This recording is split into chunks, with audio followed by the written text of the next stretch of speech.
ನಮಸ್ಕಾರ ಆತ್ಮೀಯ ಸ್ನೇಹಿತರೆ, ಮತ್ತೊಮ್ಮೆ ಎಜುಕ್ರಿಯೇಟಿವಿಟಿ ಯೂಟ್ಯೂಬ್ ಚಾನಲ್ಗೆ ಸ್ವಾಗತ ಸುಸ್ವಾಗತ. ನಾನು ನಿಮ್ಮ ಪ್ರೀತಿಯ ಶಿವರಾಜ್. ಅನೇಕ ನನ್ನ ಪ್ರೀತಿಯ ವಿದ್ಯಾರ್ಥಿಗಳ ಒಂದು ದೊಡ್ಡ ತಲೆನೋವು ಸಮಸ್ಯೆ ಏನಂತಂದ್ರೆ, ನೀವು ಪ್ರತಿ ಬಾರಿ TET ಪರೀಕ್ಷೆಯನ್ನು ಚೆನ್ನಾಗಿ ಸ್ಕೋರ್ ಮಾಡಿದಿರಿ. ಅದು ಹೆಂಗೆ ಕಾರಣ, ನಿಮ್ಮ TET ಟೆಕ್ಸ್ಟ್ ಬುಕ್ಸ್ಗಳನ್ನು ಒಂದು ಬಾರಿ ತೋರಿಸ್ಬಿಡಿ ಅಂತ ಹೇಳಿದರು. ಸೊ ಅದಕ್ಕೋಸ್ಕರ ನಾನೆಲ್ಲ ಟೆಕ್ಸ್ಟ್ ಬುಕ್ಸ್ಗಳನ್ನು ತೊಗೊಂಬಂದ್ಬಿಟ್ಟೆ. ನಾನು ಯಾವ ಟೆಕ್ಸ್ಟ್ ಬುಕ್ಸನ್ನು ಹೆಂಗೆ ಓದ್ತಾ ಇದ್ದೆ ಮತ್ತು ಯಾವುದು ಓದ್ತಾ ಇದ್ದೆ, ಯಾವುದು ನೀವು ಓದಬೇಕು ಅಂತ ನಾನು ಸಜೆಸ್ಟ್ ಮಾಡ್ತೀನಿ. ಭಾಳ ಅದಾವ, ಬಟ್ ಎಲ್ಲ ಕ್ಯಾರಿ ಮಾಡೋಕ್ಕಾಗಿಲ್ಲ. ಬಟ್ ಇವು ಕೆಲವೊಂದಿಷ್ಟು ಚೆನ್ನಾಗಿರುವಂಥ ಟೆಕ್ಸ್ಟ್ ಬುಕ್ಸ್ಗಳನ್ನು ನಾನು ತೋರಿಸ್ಲಿಕ್ಕೆ ಇಷ್ಟಪಡ್ತಾ ಇದ್ದೀನಿ. ನೀವು ನೋಡ್ತಾ ಇದ್ದೀರಿ. ನಾನು ಹೇಳ್ತೀನಿ ನಿಮಗೆ ಯಾವ ಟೆಕ್ಸ್ಟ್ ಬುಕ್ಸ್ಗಳನ್ನು, ಯಾವ ನೋಟ್ಸನ್ನು ಓದಬೇಕು ಅಂತ, ಮತ್ತು ನಿಮ್ಗೆ ಅದು ಎಲ್ಲಿ ಸಿಗ್ತೈತೆ ಅಂತ. ಸೊ ಫಸ್ಟ್ಗೆ ನಿಮಗೆ TET ಪರೀಕ್ಷೆ ಅಂತ ನೆನಪಾದಾಗ ಅಲ್ಲಿ ಪೇಪರ್ 1 ಮತ್ತು ಪೇಪರ್ 2 ಅಂತ ಇರ್ತೈತಿ. ಪೇಪರ್ 1 ಮತ್ತು ಪೇಪರ್ 2ಗೆ ನಾನು ಕಾಮನ್ ಆಗಿ ಕನ್ನಡ, ಇಂಗ್ಲೀಷ್, ಸೈಕಾಲಜಿಗೆ ಹೇಳ್ತೀನಿ. ಆಮೇಲೆ ಸ್ವಲ್ಪ ಬೇರೆ ಬೇರೆ ಸಪ್ರೇಟ್ ಸೆಕ್ಷನ್ಸ್ಗೆ ಹೋಗ್ತೀನಿ. ಈಗ ನೀವು ಪೇಪರ್ 2 ಅನ್ನು ತೆಗೆದುಕೊಳ್ಳಿ ಅಥವಾ ಪೇಪರ್ 1 ಅಂತ ತೆಗೆದುಕೊಳ್ಳಿ. ಅಲ್ಲಿ ಕನ್ನಡ ಅಂತ ಬಂದಾಗ ಕನ್ನಡದ ವ್ಯಾಕರಣ ಅಂಶ ಅಂತ ಬರ್ತೈತಿ, ಮತ್ತು ಅಲ್ಲಿ ನಿಮ್ಮ ರೀಡಿಂಗ್ ಕಾಂಪ್ರಿಹೆನ್ಷನ್ ಚೆಕ್ ಮಾಡ್ತಾರೆ. ರೀಡಿಂಗ್ ಕಾಂಪ್ರಿಹೆನ್ಷನ್ ಒಳಗಡೆ ಏನು ಚೆಕ್ ಮಾಡ್ತಾರೆ ಅಂತಂದರೆ, ಒಂದು ಗದ್ಯ ಮತ್ತೊಂದು ಪದ್ಯ ಅಂತ ಹೇಳ್ಬೋದು. ಗದ್ಯ ಮತ್ತು ಪದ್ಯವನ್ನು ನೀವು ಚೆನ್ನಾಗಿ ಓದಿ ಅದನ್ನು ನೀವು ಆನ್ಸರ್ ಮಾಡ್ತೀರಿ. ನಿಮ್ಮ ಕೆಪಾಸಿಟಿ ಇದೆ, ಯಾಕಂದರೆ ನೀವು ಕನ್ನಡ ಮಾಧ್ಯಮದ ವಿದ್ಯಾರ್ಥಿಗಳು ಕೂಡ ಆಗಿದ್ರಿ. ಇಂಗ್ಲೀಷ್ ಮಾಧ್ಯಮದ ವಿದ್ಯಾರ್ಥಿಗಳು ನೀವು ಸ್ವಲ್ಪ ಪ್ರಾಕ್ಟೀಸ್ ಮಾಡಿದ್ರೆ evil also 2 good score. But what about grammar ಅಂತ ಬಂದಾಗ, ವಾಟ್ ಅಬೌಟ್ ಪೆಡಗಾಗಿ ಅಂತ ಬಂದಾಗ, ಇಲ್ಲಿ ಬಹಳ ವಿದ್ಯಾರ್ಥಿಗಳ ಸಮಸ್ಯೆ ಎದುರಾಗ್ತೈತಿ. ಈ ಒಂದು ಸಮಸ್ಯೆಗೆ ನೀವು ಏನು ಮಾಡಬಹುದು ಅಂತ ನಾನು ಹೇಳ್ತೀನಿ ಅಂತಂದರೆ, ನಾನು ಪೆಡಗಾಗಿಗೆ ಒಂದು ನೋಟ್ಸನ್ನು ನಾನು ಡಿಸ್ಕ್ರಿಪ್ಷನ್ ಬಾಕ್ಸಲ್ಲಿ ಕೊಡ್ತಾ ಇದ್ದೀನಿ. ಅದನ್ನು ನೀವು ಸ್ಕ್ರೀನ್ ಮೇಲೆ ಕೂಡ ನೋಡ್ತಾ ಇದ್ದೀರಿ. ಇದು ಕನ್ನಡ ಪೆಡಗಾಗಿಗೆ. ಈ ಕನ್ನಡ ಪೆಡಗಾಗಿ ನೀವು ಓದ್ಬಿಟ್ರೆ ನೀವು ಪೇಪರ್ 1 ಅನ್ನು ಕೂಡ ನೀವು ಈಸಿಯಾಗಿ ಕ್ಯಾಚ್ ಮಾಡ್ಬೋದು, ಪೇಪರ್ 2 ಅನ್ನು ಕೂಡ ಕ್ಯಾಚ್ ಮಾಡ್ಬೋದು. ಇದ್ರ ಜೊತೆಗೆ ನೀವು ಪ್ರೀವಿಯಸ್ ಇಯರ್ ಕ್ವಶನ್ ಪೇಪರ್ಸನ್ನು ಬಿಡಿಸಬೇಕಾಗ್ತೈತಿ ವಿತ್ ಕೀ ಆನ್ಸರ್ಸ್. ಮತ್ತು ಜೊತೆಗೆ ನೀವು CTETದು ಒಂದು model specially previous year question ಪೇಪರ್ಸನ್ನು ನೀವು ಬಿಡಿಸಿದ್ರೆ ಕನ್ನಡದ ನೀವು ಈಸಿಯಾಗಿ ಸ್ಕೋರ್ ಮಾಡಿದಿರಿ. ಅಫ್ಕೋರ್ಸ್ ನೀವು ಇದಕ್ಕಂತ ಮತ್ತೆ ಸಪ್ರೇಟಾಗಿ ಒಂದು ಗ್ರಾಮರ್ಗೆ ಒಂದು ದೊಡ್ಡ ಬುಕ್ ತಗೋದು ಇಲ್ಲ. ಇನ್ನು ವಾಟ್ ಅಬೌಟ್ ಗ್ರಾಮರ್ ಅಂತ ಬಂದಾಗ ಅದನ್ನು ಕೂಡ ನೀವು ಸ್ಕ್ರೀನ್ ಮೇಲೆ ನೋಡ್ತಾ ಇದ್ದೀರಿ. ಈ ಗ್ರಾಮರ್ಗೆ ನೀವು ಈ ಒಂದು 6ರಿಂದ 10ನೇ ತರಗತಿಯ ಒಂದು ಸರ್ಕಾರಿ ಶಾಲೆಯಿಂದ, ಅಂದರೆ ಲ್ಯಾಂಗ್ವೇಜ್ 1 ಮತ್ತು ಲ್ಯಾಂಗ್ವೇಜ್ 2 ಹಿಂದ್ಗಡೆ ಇರುವಂತಹ ಭಾಷಾಭ್ಯಾಸದ ಗ್ರಾಮರನ್ನೆಲ್ಲ ಒಂದು PDF ಮಾಡಿ ಕಂಪ್ರೈಸ್ ಮಾಡಿಬಿಟ್ಟಿವಿ. ಸೊ ಆ ಒಂದು PDF ಅನ್ನು ನೀವು ಚೆನ್ನಾಗಿ ಓದ್ಬಿಟ್ರೆ ನೀವು ಅಫ್ಕೋರ್ಸ್ ಒಳ್ಳೆ ಸ್ಕೋರ್ ಆಗ್ತೈತಿ. ಆ PDF ಲಿಂಕನ್ನು ಕೂಡ ನಾನು ಡಿಸ್ಕ್ರಿಪ್ಷನ್ ಬಾಕ್ಸ್ ಕೊಡ್ತೀನಿ. ಇದು ಕನ್ನಡ ಆಯಿತು. ಇನ್ನು ವಾಟ್ ಅಬೌಟ್ ಇಂಗ್ಲೀಷ್ ಅಂತಂದು ಬಂದಾಗ, ಇಂಗ್ಲೀಷ್ ಒಳಗೂ ಕೂಡ ನೀವು ಸಾಮಾನ್ಯವಾಗಿ ನೋಡ್ತೀರಿ ರೀಡಿಂಗ್ ಕಾಂಪ್ರಿಹೆನ್ಷನ್ ಅಂತಂದರೆ ಒಂದು ಪದ್ಯ ಒಂದು ಗದ್ಯ ಇರ್ತೈತಿ. ಈಸಿಯಾಗಿ ನೀವು ಓದ್ತೀರಿ, ಒಪ್ಕೊಳ್ತೀನಿ ನಾನು.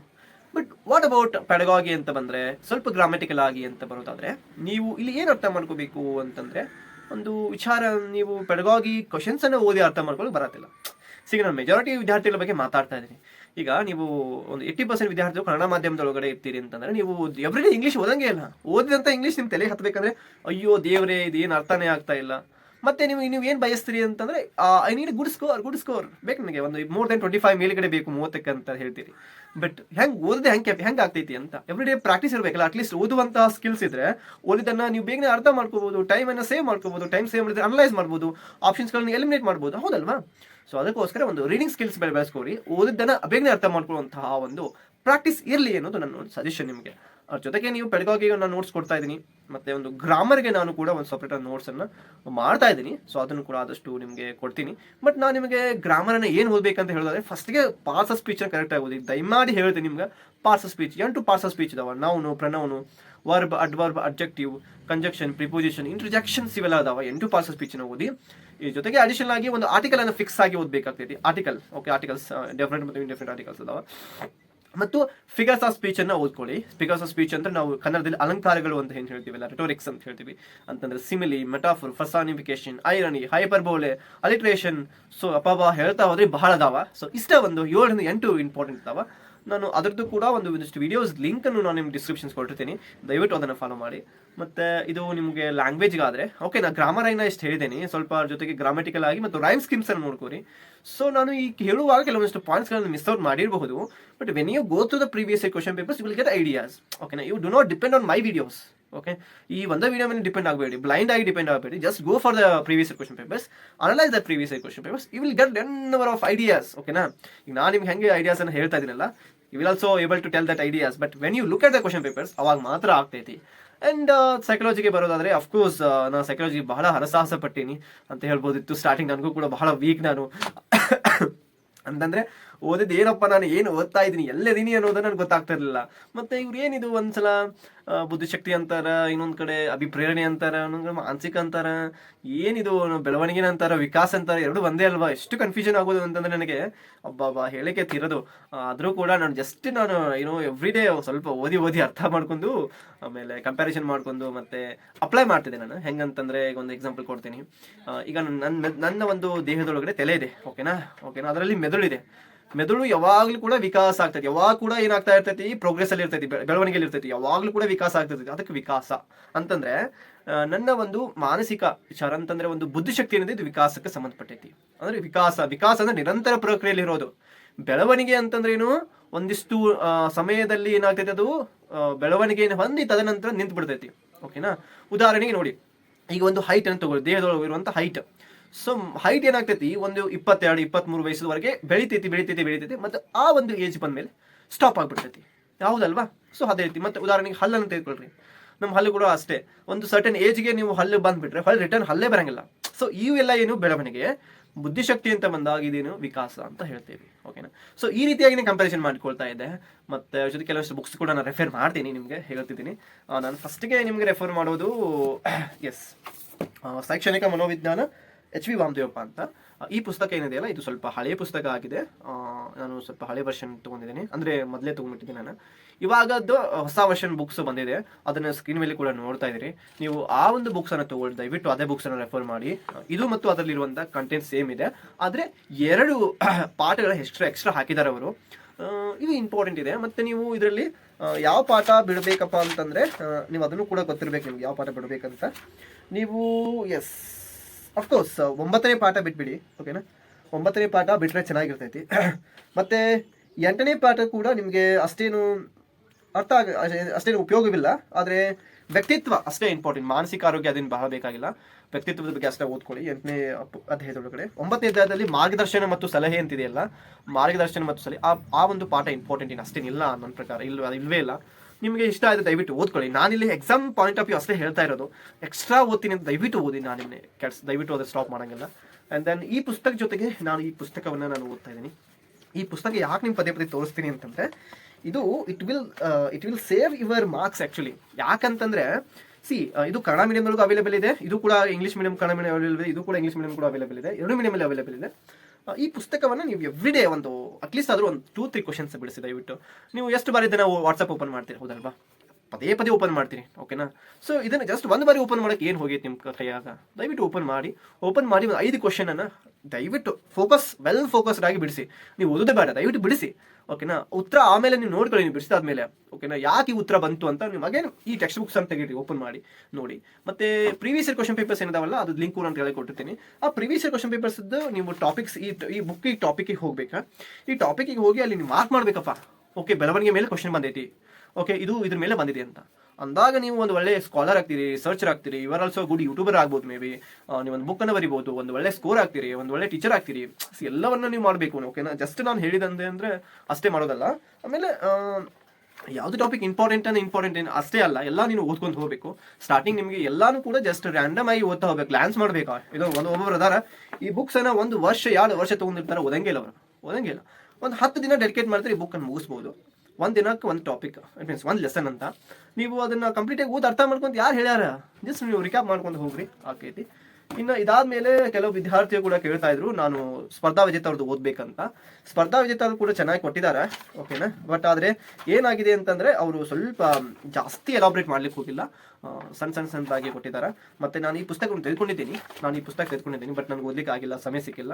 ಬಟ್ ಈ ಪುಸ್ತಕವನ್ನು ನಾನು ಓದಿ ಬಿಟ್ಟಿದ್ದೀನಿ ಪೂರ್ತಿಯಾಗಿ. ನಿಮಗೆ ಬೇಕಾದರೆ ಈ ಪುಸ್ತಕವನ್ನು ಕೂಡ ತೆಗೆದುಕೊಳ್ಬಹುದು. ಬಟ್ ಯಾವುದಾದ್ರು ಒಂದು ಬುಕ್ಕನ್ನು ಫಾಲೋ ಮಾಡಿ. ನಾನು ಎಸ್ ಎ ಯೂಟ್ಯೂಬರ್ ಅಂತ, ಮತ್ತು ನನಗೆ ಬಹಳ ಇಂಟ್ರೆಸ್ಟ್ ಓದೋ ಪುಸ್ತಕ ಅಂತಂದರೆ, ಸೊ ಹೀಗಾಗಿ ಎಲ್ಲ ಬುಕ್ ತೊಗೊಂಡ್ಬಿಟ್ಬಿಟ್ಟೆ ನಾನು. ನಿಮಗೆ ಇಷ್ಟ ಆದರೆ ದಯವಿಟ್ಟು ತಗೊಳ್ಳಿ. ಬಟ್ 3rd ಬುಕ್ಸ್ ಯಾವುದಪ್ಪ ಅಂತಂದರೆ, ಇದು ಏನು CET ಮತ್ತು TET ಅಂತಂದು ಶಿಶು ಮನೋವಿಜ್ಞಾನ ಮತ್ತು ಶೈಕ್ಷಣಿಕ ಮನೋವಿಜ್ಞಾನ, TP ಮಂಜುನಾಥ್ ಸರ್ ಬರ್ತಿದ್ದಾರೆ. ಇದು ಪುಸ್ತಕ ಚೆನ್ನಾಗಿದೆ, ಓಕೆನಾ. Easy language ಒಳಗಿದೆ. ಬಟ್ ನಾನು ಈ ಪುಸ್ತಕವನ್ನು ಪೂರ್ತಿಯಾಗಿ ಓದಿಲ್ಲ.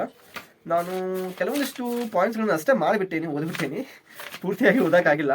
ಓಕೆ, ಒಂದು ಪ್ರತಿ ಪಾಠದ ಹಿಂದ್ಗಡೆ ಅವರು ಪ್ರೀವಿಯಸ್ ಇಯರ್ ಕ್ವಶನ್ ಪೇಪರ್ಸ್ ಕೂಡ ಕೊಟ್ಟಾರೆ. ಓಕೆ, ಚೆನ್ನಾಗಿದೆ ಪುಸ್ತಕ. ಬಟ್ ಆದರೆ ಅಷ್ಟೇನು ಎಲ್ಲ ಪರೀಕ್ಷೆಗೆ ಹೆಲ್ಪ್ ಆಕೈತೆ ಅನ್ನೋದು ನನ್ನೊಂದು ಅಭಿಲಾಷೆ. ನಾವು ಓದೇ ಇಲ್ಲ ಪುಸ್ತಕವನ್ನು, ಸೊ ಅದಕ್ಕೋಸ್ಕರ ಕಮೆಂಟ್ ಮಾಡಕ್ಕೆ ಹೋಗಲ್ಲ. ನಿಮ್ಗೆ ಇಷ್ಟ ಆದ ದಯವಿಟ್ಟು ಬುಕ್ಸ್ ತಗೊಳ್ಳಿ, ಚೆನ್ನಾಗಿದೆ ಬುಕ್, ಇದು ಬುಕ್ ಕೂಡ. ಬಟ್ ಜಸ್ಟ್ ನಾನು ಒಂದು ಬುಕ್ಕನ್ನು ಫಾಲೋ ಮಾಡಿ, ಸೈಮಲ್ಟೇನಿಯಸ್ ಆಗಿ 2-3 ಬುಕ್ಕನ್ನು ಬೇಡ ಅಂತ ಹೇಳ್ತೀನಿ.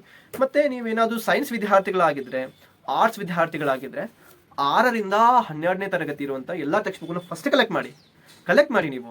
ಅಂದ್ರೆ ಮೊದಲು ಬುಕ್ಸ್ ಅನ್ನು ಹೊಂದಿಸ್ಕೊಳ್ಳಿ ಅಂತ. ಅದು 2024 ಬುಕ್ಸ್ ಅನ್ನು ಹೊಂದಿಸ್ಕೊಂಡ್ರೆ ಬಹಳ ಚಲೋ ಆಕೈತಿ. ಹಳೆ ಬುಕ್ಸ್ ದಯವಿಟ್ಟು ಹೋಗಬೇಡಿ. ಸೈನ್ಸ್ ವಿದ್ಯಾರ್ಥಿಗಳು ಹಳೆ ಪುಸ್ತಕ ಹೋದ್ರೆ ಓಕೆ, ಬಟ್ ಆರ್ಟ್ಸ್ ವಿದ್ಯಾರ್ಥಿಗಳು ಹೋಗಬೇಡಿ ಹಳೆ ಪುಸ್ತಕಕ್ಕೆ. ಯಾಕಂದ್ರೆ ಅದರಲ್ಲಿ ದತ್ತಾಂಶಗಳು, ಡಾಟಾಸ್ ಎಲ್ಲ ಬದಲಾವಣೆ ಆಗಿದಾವೆ. 6ರಿಂದ 12ನೇ ತರಗತಿ ಟೆಕ್ಸ್ಟ್ ಬುಕ್ಸ್. ಇನ್ನು ನೀವು TETಗೆ ಸಪರೇಟ್ ಆಗಿ ಪ್ರಿಪೇರ್ ಆಗ್ತೀನಿ ಅಂತಂದ್ರೆ 6ರಿಂದ 10ನೇ ತರಗತಿ, ಅದು ಆರ್ಟ್ಸ್ ವಿದ್ಯಾರ್ಥಿಗಳು ಹೇಳತ್ತೀನಿ ನಾನು ಪೇಪರ್ 2ಗೆ, 6ರಿಂದ 10ನೇ ತರಗತಿಯ ಒಂದು ಸೋಷಿಯಲ್ ಸೈನ್ಸ್ ಟೆಕ್ಸ್ಟ್ ಬುಕ್ಸ್ ಅನ್ನು ಓದ್ಕೊಳ್ಳಿ. ಕಂಪಲ್ಸರಿ ಆಗಿ ಓದ್ಕೋಬೇಕು ನೀವು. ಇದರಿಂದ 100% ಇದ್ರೊಳಗಡೆ ಬುಕ್ಸ್ ಕ್ವಶನ್ಸ್ ಬರ್ತಾವೆ, ಹೊರಗಡೆ ಎಲ್ಲಿ ಬರಂಗಿಲ್ಲ. ಮತ್ತು ವಿಶೇಷತೆ ಏನಂತಂದ್ರೆ 8, 9, 10ನೇ ತರಗತಿ ಬುಕ್ಸ್ ಬಹಳ ಬರ್ತಾವೆ. ಅಂಡರ್ಸ್ಟ್ಯಾಂಡ್ ಮಾಡ್ಕೊಳ್ಳಿ. 8, 9, 10ನೇ ತರಗತಿ ಬಹಳ ಬರ್ತಾವ. You have to read more and more, revise. ಯಾಕಂದ್ರೆ ಈ ಸಲ ಪ್ರಶ್ನೆಗಳು ಹೆಂಗೆ ಬರ್ತಾವ ಅಂತಂದ್ರೆ ಹೇಳಿಕೆ ಮೇಲೆ ಪ್ರಶ್ನೆ ಬರ್ತಾ ಇದ್ದಾವೆ. ವಿಲ್ಲ ಅಂತ ಒದ್ದಾಡಬೇಕಾಗ್ತಾ ಇದೆ. ಯಪ್ಪ, ಇದು ಸರಿಯೋ ಅದು ಸರಿಯೋ, ಹೇಳಿಕೆ 1 ಸರಿ 2 ಸರಿ 3 ಸರಿ, ಎಲ್ಲ ಕನ್ಫ್ಯೂಷನ್ಸ್ ಆಗಕ್ಕೆ ಸ್ಟಾರ್ಟ್ ಆಗ್ತಾವೆ. ಅದಕ್ಕೋಸ್ಕರ ನೀನು ಇಲ್ಲ ಸರ್ ನಾನು ಒಂದು ಬಾರಿ ಓದಲಿಕ್ಕೆ ನನಗೆ ಬಹಳ ಅಳು ಬರ್ತಾ ಇದೆ ಅಂತ ದಯವಿಟ್ಟು ಪ್ಲೀಸ್ ಓದಬೇಡಿ. ಯಾಕಂದ್ರೆ ನೀವು ಈ ಕಡೆ ಪೂರ್ತಿ ಸ್ಕೋರು ಮಾಡಂಗಿಲ್ಲ, ಈ ಕಡೆ ನೀವು ಪಾಸ್ ಆಗೋದಿಲ್ಲ. ಕಟಿ ಬಂದು 85 ತೊಗೊಂಬಂದು ಸರ್, 89 ತೊಗೊಂಡ್ಬಿಟ್ಟಿನಿ ಸರ್, 1 ಮಾರ್ಕ್ಸ್ ಬಂದೇ ಇಲ್ಲ ಸರ್, ನನಗೆ ಗ್ರೇಸ್ ಮಾರ್ಕ್ಸ್ ಬರ್ತೈತಿ ಸರ್ ಅಂತ. So you will get like these questions. And other thing that ನಿಮಗೆ ನಾನು ಮಾಡೆಲ್ ಕ್ವಶನ್ ಪೇಪರ್ಸ್ ಕೂಡ ಪ್ರೊವೈಡ್ ಮಾಡ್ತೀನಿ. ಅದರ ಡಿಸ್ಕ್ರಿಪ್ಷನ್ಸ್ ಒಳಗಡೆ ನಾನು ಹಾಕಿರ್ತೀನಿ previous question papers. Of course science ವಿದ್ಯಾರ್ಥಿಗಳು ಕೂಡ ನೀವು 6ರಿಂದ 12 ಟೆಕ್ಸ್ಟ್ ಬುಕ್ಸ್ ಅನ್ನು ಓದ್ಕೊಳ್ಳಿ. ಜಾಸ್ತಿ ಆಗಿ ನೀವು 8, 9, 10, 11, 12 ಟೆಕ್ಸ್ಟ್ ಬುಕ್ಸ್ ಓದ್ಕೊಳ್ಳಿ. ಅಫ್ಕೋರ್ಸ್ ನಿಮಗೆ ಜಾಸ್ತಿ ಸಿಲೆಬಸ್ ಇಟ್ಟಾರ, ಬಟ್ ಇದು ಎಲ್ಲರಿಗೂ ಕೂಡ ಅಪ್ಲೈ ಆಗ್ತೈತಲ್ಲ. ಸೊ ನೀವೇನು ಅದಕ್ಕೆ ಅಳುವಂತಹ ವಿಷಯ ಏನಿಲ್ಲ. ಬಟ್ ನೀವು ಅದನ್ನು ಓದ್ಕೊಂಡ್ರೆ ನಿಮಗೆ ಅದು ಡೈರೆಕ್ಟ್ ಆಗಿ GPS ಅಲ್ಲಿ, HSTR ಅಲ್ಲಿ, ಕ್ರೈಸ್ ಅಲ್ಲಿ ಕೂಡ ಹೆಲ್ಪ್ ಆಗ್ತೈತಿ. ಮತ್ತು ವಾಟ್ ಅಬೌಟ್ ಆರ್ಟ್ಸ್ ವಿದ್ಯಾರ್ಥಿಗಳು ನಾನು ಟೆಕ್ಸ್ಟ್ ಬುಕ್ ಓದಬಾರ್ದು ಅಂತಂದ್ರೆ ಅಫ್ಕೋರ್ಸ್ ನೀವು ಓದಲೇಬೇಕು. ಇವತ್ತು ಓದಿಲ್ಲ ಅಂತಂದ್ರೆ TET ಓದಿಲ್ಲ ಅಂದ್ರೆ ಮುಂದಾದ್ರೂ ನೀವು ಓದಬೇಕಾಗ್ತೈತಿ. ಓದ್ಕೊಳ್ಳಿ, ಅದನ್ನು ಕೂಡ ನಿಮ್ಗೆ ಹೆಲ್ಪ್ಫುಲ್ ಆಗ್ತಾವ. ಸ್ಕೂಲ್ ಟೆಕ್ಸ್ಟ್ ಬುಕ್ ಭಾಳ ಇಂಪಾರ್ಟೆಂಟ್. ಮತ್ತೆ ನೋಟ್ಸ್ ಕೇಳ್ತಾ ಇದ್ರಿ ಕೆಲವರು, ಸೈನ್ಸ್ ನೋಟ್ಸ್ ಆಗಿರ್ಬೋದು, ಆರ್ಟ್ಸ್ ನೋಟ್ಸ್ ಆಗಿರ್ಬೋದು, ಮತ್ತೆ EVS ನೋಟ್ಸ್ ಆಗಿರ್ಬೋದು. ಇದಕ್ಕೆ ನೀವು ನೋಟ್ಸ್ಗೆ ಅಂತ ಹೋದರೆ ಅಂದರೆ ಮೋಸ ಆಗ್ತೀವಿ. ಮೋಸಕ್ಕೆ ನೀವು ಇದಾಗ್ಬೋದು. ಮೇ ಬಿ ನಿಮ್ಮ ನೋಟ್ಸನ್ನು ನೀವು ಪ್ರಿಪೇರ್ ಮಾಡ್ಕೊಳ್ಳಿ. ಈಗ ಯಾರೊಬ್ರು ನೋಟ್ಸ್ ಬರ್ದಾರ, ಶಾರ್ಟ್ ನೋಟ್ಸ್ ಪಾಯಿಂಟ್ಸ್ ಮಾಡಿದಾರ ಅಂತಂದ್ರೆ ಅವ್ರೊಂದು ಪಾಯಿಂಟನ್ನು ಮಿಸ್ ಮಾಡಿರ್ಬೋದು. ಅದಕ್ಕೆ ಅವ್ರಿಗೆ ಅರ್ಥ ಆಗೋಂಗೆ ಬರ್ದಿರಬಹುದು. ಮತ್ತಿಲ್ಲಪ್ಪ ಅಂತಂದ್ರೆ ಜಸ್ಟ್ ಒಂದು ಗ್ಲಾನ್ಸ್ ಮಾಡಕ್ಕಂತ ಅವ್ರು ಮಾಡಿರ್ತಾರೆ, ಹ್ಯಾಂಡ್ ರೈಟಿಂಗ್ ತುಂಡ ಆಗಿರಂಗಿಲ್ಲ. ಸೊ ನಿಮಗೋಸ್ಕರ ಅವ್ರು ಮಾಡಿರಂಗಿಲ್ಲ, ಅವ್ರಿಗೋಸ್ಕರ ಮಾಡಿರ್ತಾರ. ಅದನ್ನು ಒಂದು ಪಾಯಿಂಟ್ ನೆನಪಿಟ್ಕೊಳ್ಳಿ. ಇಲ್ಲ ಸರ್ ನಂಗೆ ನೋಟ್ಸೇ ಬೇಕು ಅಂತಂದ್ರೆ ದಯವಿಟ್ಟು ನೀವು ಹೋಗ್ಬೋದು, ನಿಮಗೆ ಬಹಳ ಮೆಟೀರಿಯಲ್ ಸಿಗ್ತಾವೆ ಹೊರಗಡೆ. ಬಟ್ ನನ್ನ ಫ್ರೆಂಡ್ ಲಾಸ್ಟ್ ಇಯರ್ ಅದ್ರ ಮೇಲೆ ಡಿಪೆಂಡ್ ಆಗಿ ಸ್ಕೋರ್ ಕಡಿಮೆ ಮಾಡ್ಕೊಂಡಾನ, ಮತ್ತೆ ಈ ಕಡೆ ಪೂರ್ತಿ ಪಾಸು ಆಗಿಲ್ಲ. ಬಟ್ ಆ ನೋಟ್ಸ್ ಓದಿ ಅವ್ನಿಗೆ ಜಾಸ್ತಿ ಪಾಸ್ ಕೂಡ ಆಗಕ್ಕಾಗಿಲ್ಲ. ಮತ್ತೆ ಅವ್ನಿಗೆ ಏನಾಯ್ತು, ಕಡಿಮೆ ಸ್ಕೋರ್ ಆಗಿರೋದ್ರಿಂದ ಮತ್ತೆ again ಟೆಕ್ಸ್ಟ್ ಬುಕ್ಸ್ ಅನ್ನು ಓದಕ್ಕೆ ಸ್ಟಾರ್ಟ್ ಮಾಡಿದವ. ಸೊ ಅದಕ್ಕೋಸ್ಕರ ಟೆಕ್ಸ್ಟ್ ಬುಕ್ಸ್ ಅನ್ನು ಓದಿ. ಮೊದಲೇ ವರ್ಷ ನಿಮ್ಗೆ ಕಷ್ಟ ಆದ್ರೂ ಕೂಡ ಪರವಾಗಿಲ್ಲ, 2ನೇ ವರ್ಷ ಆದ್ರೂ ನೀವು ಚೆನ್ನಾಗಿ ಮುಗಿಸ್ತೀರಿ, ಒಂದು 10 ಬಾರಿ ಮುಗಿಸ್ತೀರಿ. ಓದ್ಕೊಳ್ಳಿ, ಚೆನ್ನಾಗಿದೆ. ನೀವು ಒಳ್ಳೆ ಅವಕಾಶವನ್ನು ನಿಮ್ಗೆ ಸಿಗ್ತೈತಿ.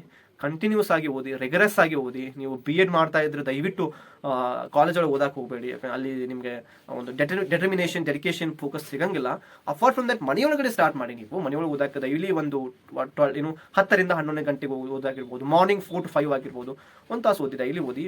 ಗ್ಲಾನ್ಸ್ ಮಾಡಿ, ಫಸ್ಟಿಗೆ ಗ್ಲಾನ್ಸ್ ಮಾಡಿ, ಎಲ್ಲವನ್ನು ಓದಿ ಇನ್ಫಾರ್ಮೇಷನ್ ತೆಗೆ ಇಟ್ಕೊಳಕ್ಕಿಲ್ಲ. You are not AI, okay, you are not a robot ಅಂತ ಹೇಳ್ತೀನಿ ನಾನು.